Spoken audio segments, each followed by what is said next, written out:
Hello everyone, welcome back to my channel friends. आज के video में हम ईवीएस की सिरिंज को जो है वो क्लास 4th से स्टार्ट करेंगे और आज की वीडियो में हम क्लास 4th का चैप्टर फर्स्ट डिस्कस करेंगे। जो चैप्टर फर्स्ट है हमारा, उसका जो टाइटल है वो है कि चलो चलें स्कूल। इस लेसन में हमें अलग अलग प्रदेशों से बच्चे कैसे स्कूल पहुंचते हैं और वो किन किन साधनों का प्रयोग करते हैं इसके बारे में बताया गया है। तो सबसे पहले जो बताया गया है वो लकड़ी और रस्सी का बना पुल बताया गया है। और लकड़ी और रस्सी का बना पुल जो है वो असम में प्रयोग किया जाता है, क्योंकि असम में जो है बारिश बहुत होती है और यहाँ पर घुटनों तक पानी भर जाता है, तो इसलिए वहाँ पर लकड़ी और रस्सी के बने पुल का प्रयोग किया जाता है। ये आप लोगों से कई बार मल्टीपल टाइम्स प्रीवियस ईयर में पूछा गया है। नेक्स्ट जो है हमारा वो है ट्रॉली। और ट्रॉली जो है ये लद्दाख में प्रयोग की जाती है। लद्दाख में नदियों और पहाड़ियों को पार करने के लिए इसका प्रयोग किया जाता है। ट्रॉली जो है लकड़ी का बना एक मजबूत झूला होता है जो कि लोहे की रस्सी पर पुली की सहायता से सरकती है। इसमें जो टर्म पुली आप लोगों को बताया गया है उसमें बताया गया है कि पुली पर कैसे जो है रस्सी आसानी से ऐसे खिसक जाती है। इसमें एक साइंस का कॉन्सेप्ट बच्चों में डेवलप करने की कोशिश की गई है। नेक्स्ट जो हमारा है वो है सीमेंट का पुल। और सीमेंट का पुल जो है वो आप लोग सोच सकते हैं कि जो मैदानी भाग होते हैं हमारे सड़कों पर ही बने होते हैं सीमेंट के पुल, तो ये सामान्य क्षेत्रों में प्रयोग किए जाते हैं। नेक्स्ट जो हमारा है वो है वल्लम। और वल्लम से भी कई बार क्वेश्चन बन चुका है। वल्लम जो है वो एक प्रकार की छोटी नाव होती है जो कि केरल में नदी पार करने के लिए प्रयोग की जाती है। बच्चे इस नदी को पार करने के लिए वल्लम में बैठकर जाते हैं और अपने स्कूल तक पहुंचते हैं। ऊंट गाड़ी। ऊंट गाड़ी का प्रयोग बच्चे स्कूल जाने के लिए राजस्थान में करते हैं। और ऊंट को रेगिस्तान का जहाज भी कहा जाता है। रेगिस्तान में जो है पानी की कमी होती है और वहाँ पर बहुत क्रिटिकल कंडीशंस होती हैं पानी के लिए, इसलिए ऊँट वहाँ पर कई कई दिनों तक बिना पानी पिए जीवित रह सकता है। नेक्स्ट जो हमारा है बैलगाड़ी। बैलगाड़ी का प्रयोग भी सामान्य मैदानी इलाकों में किया जाता है। इसके बाद जो है वो है जुगाड़। जुगाड़ शब्द आप सभी ने सुना होगा। और जो जुगाड़ होता है ये अलग अलग राज्यों में अलग अलग तरह का होता है। तो इसमें जो जुगाड़ का प्रयोग बताया गया है वो गुजरात राज्य में बताया गया है। और ये मोटरसाइकिल के पीछे लकड़ी के फट्टों से बनी एक बोगी होती है जिसमें बच्चे बैठकर जाते हैं और अपने। इसके बाद जो बताया गया है वो बताया गया है कि उत्तराखंड में बच्चे कैसे जाते हैं। तो उत्तराखंड में बच्चों को पहाड़ी इलाकों से और ऊबड़ खाबड़ पथरीले रास्तों से स्कूल जाना पड़ता है। इसके बाद जो है हमारे गांवों में बच्चे कैसे जाते हैं। तो गांव में बच्चे साइकिल से स्कूल जाते हैं और इसमें बताया गया है कि कैसे लड़कियां 5-6 लड़कियां इकट्ठी होकर झुंड में स्कूल जाती हैं। अब इसमें एक जो है छोटा सा टॉपिक दिया गया है कि बच्चों की कलम से, इसमें बच्चों ने जो है कैसे स्कूल में टीचर उनको सजा देते थे उसके बारे में डिस्कस किया है। और फिर बाद में उसमें बताया गया है कि कैसे आरटीई के तहत टीचर जो हैं बच्चों को नहीं मार सकते हैं। ठीक है फ्रेंड्स, इसके बाद जो है हमारा आता है सेकंड लेसन। सेकंड लेसन में जो है इसका टॉपिक है कान कान में। इसमें पक्षियों के बारे में कुछ उनकी विशेषताएं बताई गई हैं और इससे जो क्वेश्चन बनता है वो इस तरह बन जाता है कि निम्नलिखित में से क्या पक्षियों की विशेषताएं नहीं हैं। तो इसके बारे में हम डिस्कस कर लेते हैं। पक्षियों की आंखें जो हैं वो स्थिर होती हैं, इसलिए वे गर्दन घुमाकर वस्तुएं देखते हैं। इसके बाद जो नेक्स्ट दिया है कि पक्षियों के सिर के दोनों तरफ आंखें होती हैं और ये एक समय में 2 वस्तुएं देख सकते हैं।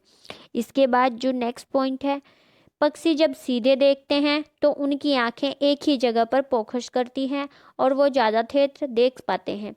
फ्रेंड्स, ये आप लोग खुद ही समझ सकते हैं कि जब दोनों आंखें एक साथ देखेंगी और एक ही वस्तु पर फोकस करेंगी तो एरिया जो है उनका खुद ही बढ़ जाएगा।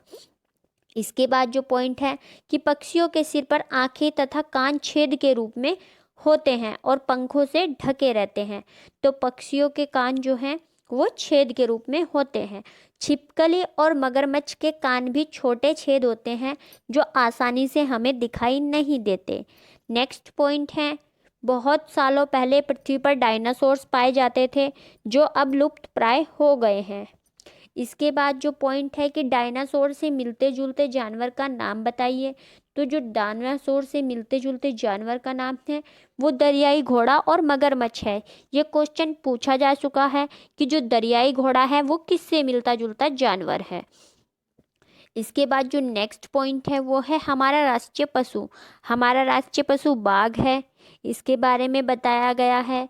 इसके बाद जो है नेक्स्ट जो पॉइंट है वो मोस्ट इम्पोर्टेंट पॉइंट है और ये हर बार किसी न किसी स्टेटमेंट के रूप में पूछा जाता है कि जो जानवर हैं उनकी त्वचा पर जो बालों का डिजाइन होता है वो उनके बालों के कारण होता है, वो उनकी त्वचा में नहीं होता। इसके बाद जो है वो है वे जानवर जिनके शरीर पर बाल तथा कान बाहर दिखाई देते हैं वे बच्चों को जन्म देते हैं। यानी कि इसमें जो है बच्चों को बताया गया है कि ऐसे जानवर जिनके कान आपको बाहर दिखाई देते हैं और उनके शरीर पर बाल होते हैं वो बच्चों को जन्म देते हैं। ऐसे जानवर जिनके शरीर पर बाल नहीं होते और कान बाहर दिखाई नहीं देते वो अंडे देते हैं। ठीक है फ्रेंड्स, इसके बाद जो हमारा नेक्स्ट लेसन है वो है नंदू हाथी। इसमें हाथियों की जो है विशेषताएं बताई गई हैं। नेक्स्ट इसमें जो पॉइंट दिया गया है वो है हाथियों के झुंड का सरदार कौन होता है। तो हाथियों के झुंड का सरदार जो है सबसे बड़ी बूढ़ी मादा हाथी झुंड की सरदार होती है। कौन होती है? सबसे बड़ी बूढ़ी मादा हाथी। इसके बाद पॉइंट है कि नर हाथी जो है वो झुंड को कब छोड़ देते हैं। तो नर हाथी जो होते हैं वो 14 से 15 साल की आयु में झुंड को छोड़ देते हैं। नेक्स्ट जो हमारा पॉइंट इसमें है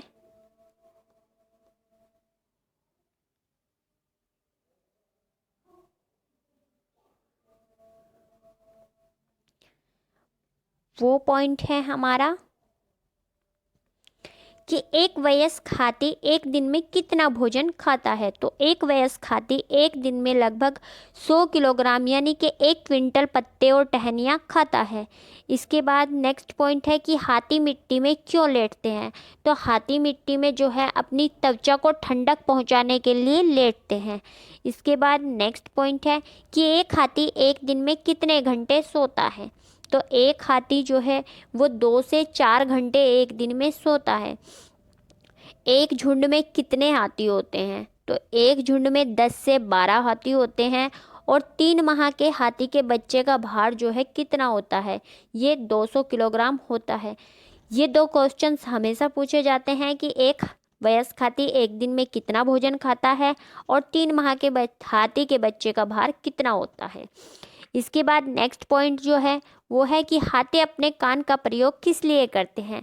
तो हाथी अपने कान का प्रयोग हवा करके स्वयं को ठंडा करने के लिए करते हैं। इसके बाद जो नेक्स्ट पॉइंट है कि बुगला भैंस की पीठ पर क्यों बैठता है। बुगला जो है वो भैंस की पीठ पर इसलिए बैठता है कि वो भैंस की जो त्वचा पर उपस्थित कीड़े मकोड़े होते हैं उनको खा जाता है। इसके बाद जो है कुछ इम्पोर्टेंट फैक्ट्स दिए गए हैं, जैसे कि हाथी परेशानी आने पर एक दूसरे की मदद करते हैं और अपने बच्चों की देखभाल और सुरक्षा के लिए एक दूसरे का साथ देते हैं। इसके बाद जो है हाथी का गर्भकाल लगभग 22 माह का होता है। इसके बाद नेक्स्ट पॉइंट है कि एक जन्म के समय छोटे हाथी का भार लगभग 104 केजी होता है और ये भी पेपर में पूछा जा चुका है। इसके बाद हाथी का जीवन काल जो है लगभग 50 से 70 वर्ष होता है। नेक्स्ट जो है हाथी को पसीना नहीं आता और हाथी जो हैं जो सबसे छोटे हाथी होते हैं वो यूनान देश के क्रीट द्वीप पर पाए जाते हैं और सफ़ेद हाथियों का देश जो है वो थाईलैंड कहलाता है। तो आज की वीडियो में इतना ही। नेक्स्ट वीडियो में हम चैप्टर नंबर 4 अमृता की कहानी से स्टार्ट करेंगे। तब तक के लिए फ्रेंड्स पढ़ते रहिए। आप लोगों को ये फैक्ट्स लग रहे होंगे, लेकिन जब आप 3 से 4 बार इनको रिवाइज करेंगे या वीडियो देखेंगे तो आपको ये लर्न हो जाएंगे और आप प्रीवियस ईयर क्वेश्चंस देखिए, आपको इन्हीं से क्वेश्चंस मिलेंगे। इवन 15 के 15 क्वेश्चन आप इन वीडियो को कंप्लीट देखने के बाद सॉल्व कर पाएंगे। Thanks for watching.